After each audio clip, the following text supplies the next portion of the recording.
नमस्कार। आप देख रहे हैं स्पेशल कवरेज न्यूज। मैं हूं आपके साथ शिव कुमार। मेरे साथ हैं वरिष्ठ पत्रकार आदरणीय प्रभाकर मिश्र जी। प्रभाकर जी का बहुत नमस्कार। बहुत स्वागत, बहुत बहुत नमस्कार। अभिनंदन। आप देख रहे हैं कि जो समाज में बताया जा रहा है वो सच नहीं। कोई बता रहा है सुप्रीम कोर्ट ने झटका दे दिया, कोई बता रहा है मतलब जैसी जिसको जरूरत है। और इन्हीं खबरों की वजह से मीडिया से दोनों तरफों के लोगों से लगभग लोगों का भरोसा उठ सा रहा है। किसी ने बताया कि गृह मंत्री को फंसा दिया, कोई कह रहा है सरकार को क्लीन चिट दे दी। इधर एफआईआर को लेकर जो बवंडर चल रहा था उस पर कॉकरोच ने एक बार फिर सरकार को घुटनों पर लाके खड़ा कर दिया और अपनी बात मनवा ली। घायलों का इलाज दिल्ली सरकार कराएगी, सुप्रीम कोर्ट ने कह दिया। पैलेट गन को हाँ कह दिया। इस पूरी खबर की जो इनसाइड स्टोरी है वो किस तरीके से है, कितनी सच्चाई है, क्योंकि हमारे भाई प्रभाकर जी अधिवक्ता भी है, तो कोर्ट और लगातार सुप्रीम कोर्ट को कई वर्षों कवर किया है, तो वो एक एक मर्म समझते हैं कि इस डैश का क्या मतलब है, इस कॉमा का क्या मतलब है। तब समझ में आता है सच्ची बात, सही ऑर्डर। तो प्रभाकर जी, कल जो सुप्रीम कोर्ट ने पूरा सब कुछ कहा, सुना, और जिस तरीके से कॉकरोच फिर एक बार बल्ले बल्ले करने लगे रात में वीडियो वायरल करके, और देर रात तो हमारे प्रधानमंत्री जी फिर आ गए नमस्ते करने सबसे। तो ये क्या है, कोर्ट कोर्ट की कार्यवाही और कॉकरोचों का मामला? देखिए, एक चीज़ थी शिव कुमार जी, सबसे पहले आपके दर्शकों को मेरा नमस्कार। जो सबसे बड़ी बात थी और विवाद की बात थी और जिसको लेकर के एक बार फिर आशंका हो रही थी कि क्या सड़कों पर एक बार फिर कॉकरोच उतरेंगे, इसलिए कि उन्होंने धमका दिया था कि हम तो उतर जाएँगे, क्योंकि उन्होंने कहा कि सरकार ने धोखा दिया है। और चूँकि सुप्रीम कोर्ट ने आदेश ये दिया था कि भले ही कार्रवाई नहीं होगी कॉकरोच प्रोटेस्ट के दौरान जिन लोगों के खिलाफ एफआईआर दर्ज हुई है, लेकिन एफआईआर पर रोक नहीं। तो कॉकरोचों के सीजेपी ने ये कहा कि भाई सरकार ने तो ये कहा था कि आंदोलन खत्म कर लो, और आंदोलन खत्म हो जाए तो आपके खिलाफ, इस प्रोटेस्ट में शामिल लोगों के खिलाफ कोई कार्रवाई नहीं होगी। लेकिन यहाँ तो कोर्ट ने एफआईआर रद्द ही नहीं किया। तो इन्होंने सुप्रीम कोर्ट के फैसले के बाद जो बहुत प्रतिक्रिया दी, वो बहुत तीखी प्रतिक्रिया दी। फिर उन्होंने कहा कि हम तो सड़कों पर उतरेंगे, हम तो आंदोलन करेंगे। चूंकि बिहार सरकार और बाकी राज्यों में एफआईआर वापस ले लिए गए थे, दिल्ली में नहीं हुआ था, लेकिन कल दिल्ली सरकार ने एक अनाउंसमेंट किया कि ना जी, नहीं होगी कार्रवाई, मुकदमे वापस लिए जाएंगे। सीजेपी क्रिमिनल सॉरी कॉकरोच जनता पार्टी के इस प्रोटेस्ट के दौरान जिनके खिलाफ एफआईआर दर्ज हुई थी, वो सारे एफआईआर वापस लिए जाएंगे। हाँ, जिनके खिलाफ पहले से कोई मामले हैं उसमें तो कार्रवाई होगी, सुप्रीम कोर्ट ने कह रखा है।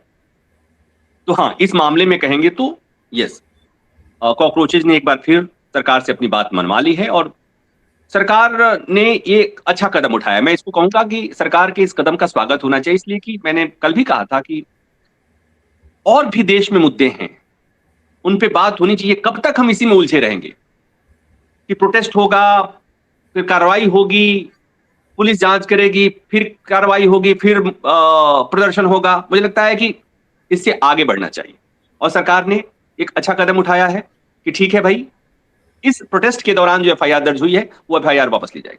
तो इस कदम का स्वागत। अब आते हैं दूसरी खबर पर, पैलेट गन वाली खबर कि सुप्रीम कोर्ट में एक याचिका गई और उसमें पैलेट गन को लेकर कि इस प्रदर्शन के दौरान रैपिड एक्शन फोर्स की तरफ से, पैरामिलिट्री फोर्सेज की तरफ से पैलेट गन का इस्तेमाल हुआ, और उसमें घायल 2 बच्चों की तरफ से सुप्रीम कोर्ट में याचिका आई थी, और उस याचिका पर मांग की गई कि ये पैलेट गन के इस्तेमाल पर रोक लगाई जाए। बहुत ही लिथल है और ये तमाम। मुझे शिव कुमार जी, एक बात याद आती है कि जम्मू कश्मीर में प्रोटेस्ट के दौरान जब वहां पत्थरबाजी होती थी, तो उस समय 2015-16 के आसपास पैलेट गन का बहुत इस्तेमाल हुआ, बहुत लोग घायल हुए, बहुत लोगों की आंखें चली गई, मामला सुप्रीम कोर्ट आया था, बड़ी दिन तक बहस हुई थी। तो पैलेट गन के इस्तेमाल पर रोक नहीं है, सुप्रीम कोर्ट में जब याचिका आई तो उसमें मांग की गई कि पैलेट गन के इस्तेमाल पर रोक लगाई जाए। तो कोर्ट की तरफ से बात आई कि जब विशेष परिस्थितियों में गोली चलाने की अनुमति है, मतलब वो पैलेट गन से ज्यादा एक्सट्रीम स्टेप है। तो अगर गोली चलाने तक का आदेश है तो पैलेट गन पे कैसे रोक लगाई जा सकती? एक्सट्रीम परिस्थितियों में पैलेट गन का इस्तेमाल होता है, एक्सट्रीम परिस्थितियों में तो गोली चलाने तक की भी छूट है। तो आपको उस प्रावधान को चुनौती देनी होगी कि अगर गोली चलाने की इजाजत दी जा सकी तो पैलेट गन के इस्तेमाल पर कैसे रोक लगाई जा सकती है? तो सुप्रीम कोर्ट ने कल कहा कि नहीं, अभी हम इस स्टेज में नहीं दे सकते। अगर आपको मांग करनी है, चुनौती देनी है, तो उस पूरी व्यवस्था को चुनौती दीजिए जिसमें बात कही गई है कि एक्सट्रीम स्टेट में गोली भी चलाने का अधिकार है पैरामिलिट्री फोर्सेज को, लॉ इन्फोर्सिंग जो एजेंसीज हैं उनको। तो इस बीच कोर्ट की तरफ से एक और जस्टिस बागची ने एक उदाहरण दिया था, अखबारों में आज भी खबर छपी होगी, कि एक पुरानी व्यवस्था थी अंग्रेजों के समय में कि अगर प्रोटेस्ट के दौरान अगर कोई ऐसी स्थिति आती है और पुलिस को लगता है कि इस समय गोली मारना जरूरी है तो सीने में गोली मारी जा सकती है, और उसे हाईकोर्ट ने उस व्यवस्था को रद्द किया था, उस प्रावधान को रद्द किया था। तो कोर्ट ने कहा कि ऐसा है कि अगर आपको इस पर आपत्ति है तो आप इसके लिए पिटीशन में बदलाव करो और फिर आओ। तो मतलब ये कहूं कि अभी हां तो नहीं कहा जा सकता, मतलब अभी रोका नहीं है, लेकिन ये सब्जेक्ट, ये जो मुद्दा है ओपन है और सुप्रीम कोर्ट में याचिका बदल के जाएगी और उसमें ये मांग की जाएगी और उसमें ये बातें होंगी कि किन परिस्थितियों में पैलेट गन का इस्तेमाल हो। क्या छात्रों पर भी हो सकता है? क्या ऐसे प्रदर्शन में हो सकता है क्या जहां पर छात्र अपने लिए अच्छी शिक्षा, अच्छे परीक्षा व्यवस्था की मांग करते हैं, क्या उस पर भी हो सकता है? क्या कुछ छात्र अपने पेपर लीक के लिए अगर खड़े हैं तो उसके लिए भी हो सकता है क्या? इसलिए कि जम्मू कश्मीर से तो इसकी तुलना नहीं की जा सकती। जम्मू कश्मीर में जब पैलेट गन का इस्तेमाल हो रहा था तो ये उस समय की बात है जब वहां से 370 नहीं हटा था। आए दिन वहां पर आंदोलन होते थे, आए दिन पाकिस्तान समर्थक भीड़ निकल जाती थी सड़कों पर और वहां पर पत्थरबाजी होती थी। तो उसे रोकने के लिए तो एजेंसियां अगर वहां पैरामिलिट्री फोर्सेज और सैनिक बल अगर पैलेट गन का इस्तेमाल करते थे तो फिर भी सरकार जस्टिफाई कर सकती। लेकिन देश की राजधानी में अगर छात्रों का आंदोलन है जहां पर शिक्षा व्यवस्था और परीक्षा व्यवस्था दुरुस्त करने के लिए अगर मांग हो रही है तो क्या उस पर चलाया जा सकता है? क्या उस पर पैलेट गन का इस्तेमाल किया जा सकता है? क्योंकि पैलेट गन बहुत लिथल होता है, आंखें चली जाती है, बच्चे जूझ रहे हैं, कई बार घातक हो जाती है, कई बार पैलेट गन से मौत भी हो सकती है अगर किसी नाजुक अंग पर गोली लग गई तो ये एक मसला है जो अभी ओपन है शिव कुमार जी, और मुझे लगता है कि सुप्रीम कोर्ट इसमें कोई ना कोई एसओपी, कोई ना कोई दिशा निर्देश जारी करेगा कि किन परिस्थितियों में कहां इसका इस्तेमाल करना है। इस बीच में कोर्ट ने कह दिया है कि कितनी गोलियों का इस्तेमाल हुआ है, कितने आंसू गैस के गोले छोड़े गए, कितने पैलेट गन का इस्तेमाल किया गया है, वो सारा लॉग बुक है, इसको सुरक्षित रखा जाए कि अगर जरूरत पड़ी तो जांच होगी तो वो आपको बताना पड़ेगा। सरकार ने कहा, सरकार की तरफ से कहा गया कि हाँ। तो मतलब ये है कि अब ये मामला कोर्ट के संज्ञान में है और शिव कुमार जी, मैं हमेशा कहता हूं कि मैं कोर्ट की बहुत आलोचना करता हूं लेकिन मुझे कोर्ट पर बहुत भरोसा है। मैं बहुत जिम्मेवारी के साथ कहता हूं कि अगर आप कोर्ट पे भरोसा नहीं करेंगे तो आपके पास भरोसा करने के लिए कुछ और बचा नहीं है, और इसलिए मैं सबको कहता हूं, करोगे किस पर फिर? आपको मानना ही पड़ेगा। और मैं तो ये कह रहा हूं कि जो कोर्ट पे सवाल उठाता है वो भी कोर्ट में ही जाता है। जो कहता है कि जजेस ठीक नहीं है, जो कहता है कि जुडिशरी ठीक नहीं है, उसको भी कोर्ट में ही जाना है। मेरी याचिका नहीं स्वीकार की, उसके बाद चिल्लाता चीखता वही वकील तो याचिका अभी लेकर कोर्ट में ही जाता है। तो ये एक है, और मुझे लगता है कि ये अच्छी बात है कि हमारे पास एक ऐसी व्यवस्था है जब जनता किसी बात से आहत होती है तो कोर्ट जाती है, कोर्ट से आहत होती है तो भी कोर्ट जाती है। तो हमें उम्मीद है कि सुप्रीम कोर्ट इसमें करेगा। इस बीच एक और बात हुई है शिव कुमार जी, मुझे जो लगता है कि उस पर भी बात करनी चाहिए कि आंदोलन के दौरान कुछ बच्चों ने आपत्तिजनक बातें कहीं, आपत्तिजनक नारे लगाए, उनके खिलाफ इंडिविजुअल एफआईआर दर्ज हो रहे हैं। अखबार है सामने, FIR filed against Noida resident for posting video abusing PM online. अब ये कि मुझे लगता है कि एक ऐसा मसला है और ऐसा नाजुक मसला है, बच्चों को समझ में आ नहीं रही बात, और मुझे लगता है कि ये बात तो सबको बता देना चाहिए। जो लोग भी देख रहे हैं, आपका जो कार्यक्रम देख रहे हैं, अपने बच्चों को बताइए कि मुकदमा दर्ज हो जाएगा तो लड़ना पड़ेगा, आप ही को लड़ना पड़ेगा। मुकदमा दर्ज हो गया, डायरी में एंट्री हो गई, एफआईआर दर्ज हो गई, तो आपको स्कूल कॉलेज में नौकरी पाने में दिक्कत होगी। तो थोड़ा संयम बरतें, और जब विचार अभिव्यक्ति की स्वतंत्रता, आजादी की हम बात करते हैं तो हमें लिमिटेशन नहीं भूलना चाहिए कि जहां पर आपको बोलने की आजादी मिलती है, वहीं पर संविधान का जो आर्टिकल 19(1)(a) है, जहां पर है कि आप अपनी बात कह सकते हैं बिना रोक टोक के, वहीं पर आर्टिकल 19(2) में यह व्यवस्था है कि आपको क्या नहीं बोलना है। तो इस बात का ख्याल रखा जाना चाहिए। कोई बात जो कहें वो थोड़ा जिम्मेवारी से कहें, अच्छे शब्दों का प्रयोग करें। अच्छे शब्दों में भी व्यंग किया जा सकता है, अच्छे शब्दों में भी सवाल किया जा सकता है। तो अब एक फैशन चल गया है कि आप कैमरा ऑन करते हैं और गाली गलौज करते हैं, तो अब मुकदमे दर्ज हो रहे हैं। एक नया फोरम खुल रहा है, नया मोर्चा खुल रहा है। बहुत लोगों को देख रहा हूं कि गाली, बच्चे ने गाली दी, परिवार भुगत रहा है, मुकदमे दर्ज हो जाएंगे, पुलिस होगी, समाज में बदनामी होगी। तो मुझे लगता है कि हमें नागरिकों को जिम्मेवारी दिखानी चाहिए, और हमें कुछ भी लिखने, बोलने, पोस्ट करने के पहले सोचना चाहिए। सोशल मीडिया पर हम जब लिखते हैं, बोलते हैं, तो ऐसा नहीं है कि आपके चाहने वाले उसे देखते हैं, पुलिस भी देख रही होती है, एजेंसियां भी देख रही होती हैं, और सावधानी हटी, दुर्घटना घटी, फिर कोई नहीं आ पाएगा आपको बचाने। प्रभाकर जी, सरकार से भी कॉकरोच ने अपनी एक बार फिर बात मनवा ली, सरकार को फिर घुटनों पर लाके खड़ा कर दिया। क्या कॉकरोचों के आंदोलन के नाम से ही जंतर मंतर पूरा सीज कर दिया गया है, बाइल्डिंग करके लगा दिए गए हैं, बैरिकेड्स। सरकार सामना करने में कॉकरोचों का अपने को असमर्थ पा रही है। आने वाले दौर में 2027 की बात करें तो लगभग 7 राज्यों में चुनाव है। उन 7 राज्यों में पंजाब छोड़कर सब जगह बीजेपी की सरकार है, पंजाब और हिमाचल छोड़ के। 5 राज्यों में बीजेपी सरकार है, उत्तर प्रदेश है, उत्तराखंड है, गोवा है, गुजरात है, मणिपुर है। ऐसे करके 5 राज्यों में बीजेपी की सरकार है। फिर इस आंदोलन से क्यों घबरा रही है सरकार? बार बार बैकफुट पर आ रही है। प्रधानमंत्री को रात 12 बजे फिर एक वीडियो डालना पड़ा है, कह रहे हैं, लेकिन संसद में कहने में क्या गुरेज है? नहीं, अब मुझे 2 बातें कहनी। एक बात तो ये कि सरकार बोलती है, प्रधानमंत्री बोलते हैं, तो आप लोगों को आपत्ति नहीं होनी चाहिए। अच्छा है सर, मैं इसके पहले भी कहा कि सरकार डर रही है, प्रधानमंत्री बार बार आ रहे हैं, तो इसका स्वागत कीजिए ना। हम हमेशा एक्सट्रीम क्यों जाते हैं? बच्चों की बातें सुनी जा रही हैं, अच्छी बात है। युवाओं से सरकार डर रही है, अच्छी बात है। लोकतंत्र के लिए अच्छी बात है, डेमोक्रेसी के लिए अच्छी बात है। मैं किसी सरकार की बात नहीं कर रहा हूं, ये अच्छी बात है। एक तरफ आप कहते हैं कि डर सुनी नहीं जा रही, जब सुनते हैं तो कहते हैं डर रहे हैं। अच्छी बात है, ये डरना चाहिए।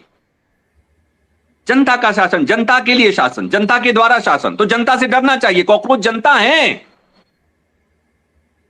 तो ये अच्छी बात है, इसका स्वागत कीजिए, आलोचना नहीं।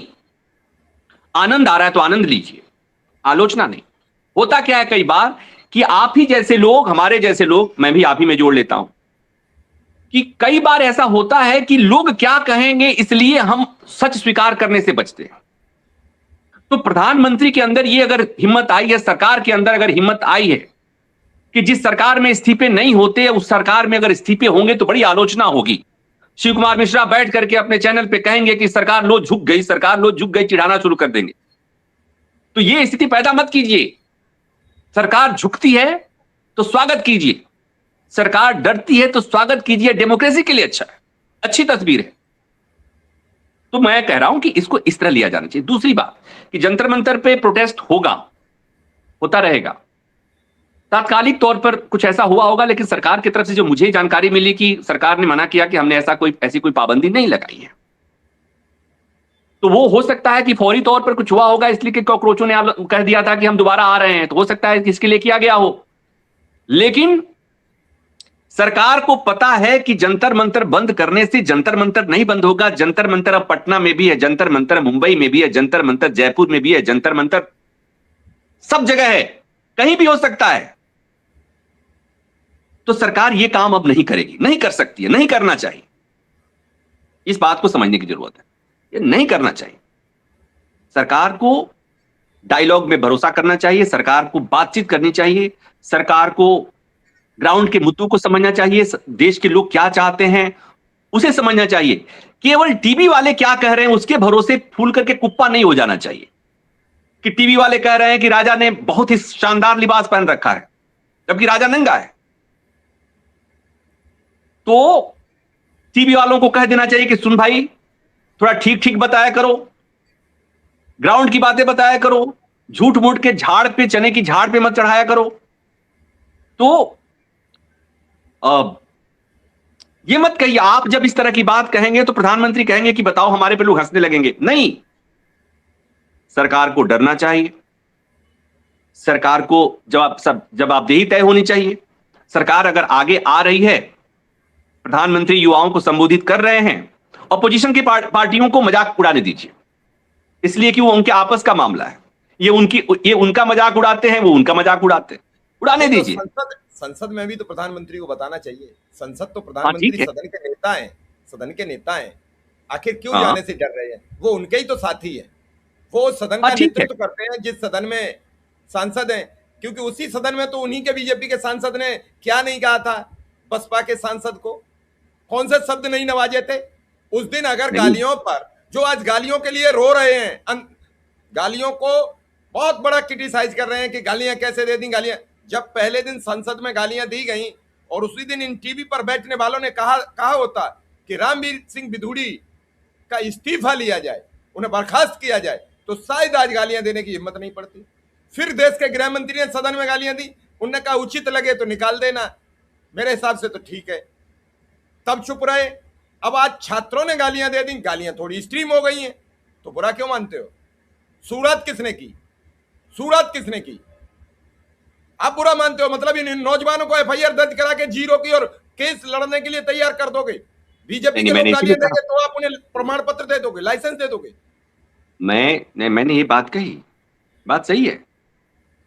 ये भाषा जो बिगड़ी है उसके लिए बच्चे जी जवाब दें, नहीं उसके लिए आप जवाब दें, हम जवाब दें हैं। एक मुख्यमंत्री ने एक गाली शब्द का इस्तेमाल किया और इकोसिस्टम डेवलप हो गया। उसने कहा कि ये जो शब्द है CH से शुरू होता है, उसके करके अब मैं यहां बोलने में मुझे दिक्कत हो रही है, हालांकि बड़ी आम, उस पे लोगों ने ग्रंथ लिख दिया कि नहीं बड़ी सुंदर सी चीज, ये शब्द बड़ा अच्छा है, लबड़े भोज्यम पे ग्रंथ लिखेगा ये। हाँ, तो इससे क्या हो रहा है, उसी की परिणति है, वही फलीभूत हो रहा है, इसमें कोई दो राय नहीं है। मुझे लगता है कि इस पे सबको संयम रखना चाहिए। मेरी एक लाइन आज आप सुन लीजिए कि अभी तो गालियां जो आपने दी हैं वो रिवर्ट आई हैं, वो वापसी में आई हैं, तब आप इतने अपने को अपमानित महसूस कर रहे हो। कल जब बुलडोजर, ईडी, सीबीआई, अदालत सब वापस आएंगी, फिर क्या करोगे? हुजूर, इस पर भी विचार कर लो। नहीं, लेकिन अब ये आप शिव कुमार जी, जिस तरह से आप कह रहे हैं ना, जिस तरह से आप कह रहे हैं कि इस पर ही विचार करो, तो इस सरकार में जब बुलडोजर चला तो उससे प्रभावी कौन हुआ? आम आदमी हुआ। सरकार बदलेगी, बुलडोजर फिर चलेगा तो कौन प्रभावित होगा? आम आदमी होगा। तो सोचना सरकारों को नहीं है, सोचना सरकार को नहीं है, सोचना किसी योगी जी और मोदी जी को नहीं है, सोचना है शिव कुमार मिश्रा को, सोचना है मुझे, इसलिए कि बुलडोजर चलता है तो आम आदमी पीसता है, कोई सरकार नहीं पीसती। किसी मुख्यमंत्री आवास पर नहीं चलता बुलडोजर, किसी मंत्री और किसी सांसद और विधायक के घर पे नहीं चलता बुलडोजर, आम आदमी के घर पे चलता है। तो इसे जश्न नहीं मनाया जा सकता, ये तंज में भी नहीं कहा जा सकता, भुगतेंगे हम ही। तो जब आप ये कह रहे हैं कि जब चीजें बदलेंगी, पलटेंगी, तो अब क्या होगा? डरिए, मैं तो डरता हूं, मुझे भय होता है। मेरा आकलन गलत तो नहीं है, मेरा सोचना गलत तो नहीं है। आप नहीं, मैं क्यों भाई, कोविड की महामारी हमेशा एक ठीक हुआ था ना, नहीं होगी ऐसी चीजें। समाज बदल रहा है, युवा बदल रहे हैं, नया जनरेशन आ रहा है। ये जनरेशन पुराने नेताओं की बात नहीं सुनेगा। ये जनरेशन अपने पापा और अपने दादाजी के पसंद को नकारेगा। ये अपना प्रतिमान गढ़ेगा। इसके लिए जो भी नेता होगा भगवान नहीं होगा। इसके लिए उसका नेता जो होगा वो जनप्रतिनिधि होगा, जो उसके उसके प्रति जवाबदेह होगा। इस बात को मत भूलिए। चीजें बदल रही हैं, आप देखिए चीजें बदल रही हैं। मैंने कहा कि जंतर मंतर की तस्वीर को दिमाग में बैठा लीजिए। उसके पहले का लोकतंत्र, उसके बाद के लोकतंत्र में अंतर होगा। समाज बदल रहा है, लोकतंत्र बदल रहा है, सारी चीजें बदल रही हैं। पॉलिटिकल क्लास को उसके हिसाब से देखना पड़ेगा, उसके हिसाब से सोचना पड़ेगा। और आज जो हो रहा है वो 5 साल बाद हो, ये कोई जरूरी नहीं है। शिव कुमार जी, आज की चर्चा को थोड़ा जल्दी खत्म कीजिएगा, इसलिए कि मुझे कहीं जाना है, बार बार कॉल आ रहा है। मैं बिल्कुल इस चर्चा को अंतिम दौर में ले चलता हूं और बस यही कहूंगा कि जो दिखता है वो सच नहीं होता है, जो कभी कभी सुना जाता है वो भी सच नहीं होता है, जबकि नाक, कान और आंख के बीच में सिर्फ 3 अंगुल का अंतर होता है। इसलिए अपने चक्षु खोलिए, समझिए और विचार कीजिए। ये दिन भर जो खबरें परोसी जाती हैं, अगर हम किसी मुख्यमंत्री के द्वारा कहे गए शब्दों का आत्मावलोकन न करके उसका विस्तृत स्वरूप प्रदान करेंगे तो फिर गालियां आएंगी। क्योंकि पुराने जमाने की कहावत है, जो बोओगे वो काटोगे। और बच्चे हम ही से सीखते, बच्चे हम ही से सीखते हैं, बच्चे हम ही से सीखते हैं, बच्चे बड़ों से सीखते हैं। बच्चे देख रहे हैं कि संसद में इस तरह की भाषा का इस्तेमाल हो रहा है, विधानसभा में इस्तेमाल हो रहा है, टीवी डिबेट में हो रहा है, घर में पापा मम्मी कर रहे हैं, सड़कों पर हो रहा है, तो बच्चे यहीं से तो सीखेंगे। बच्चे सबसे बेहतर नकलची होते हैं। तो प्रधानमंत्री जो बोलेंगे, मुख्यमंत्री जो बोलेंगे, सांसद महोदय जो बोलेंगे, ऑपोजिशन के लीडर जो बोलेंगे, पत्रकार जो बोलेंगे, स्टूडियोज में गाली गलौज, मां बहन की गालियां होती हैं, कहीं दिक्कत नहीं है। तो हमारे बच्चों ने बोला, तो हालांकि मैं जस्टिफाई नहीं कर रहा हूं, मैं अपने बच्चों से कहूंगा, हमारी पीढ़ी, नई पीढ़ी के बच्चों से कहूंगा कि बच्चों, बड़े लोग कुकर्म करेंगे, बड़े लोग अपराध करेंगे तो उनकी नकल मत करो।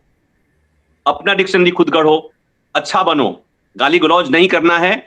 बिना गाली गलौज किए भी ऐसी बात कही जा सकती है कि वो मिर्च की तरह लगे। वो शब्द गढ़ो, वो डिक्शनरी बनाओ, तब बात बनेगी। नहीं तो फिर तो वही बात आ जाएगी तेरी, मतलब गाली गलौज वाली। मुझे लगता है कि हमारे नए जनरेशन को इस पर विचार करना चाहिए। चलिए, आपने समय दिया, इसके लिए आपका बहुत बहुत आभार, बहुत बहुत धन्यवाद। धन्यवाद, थैंक यू।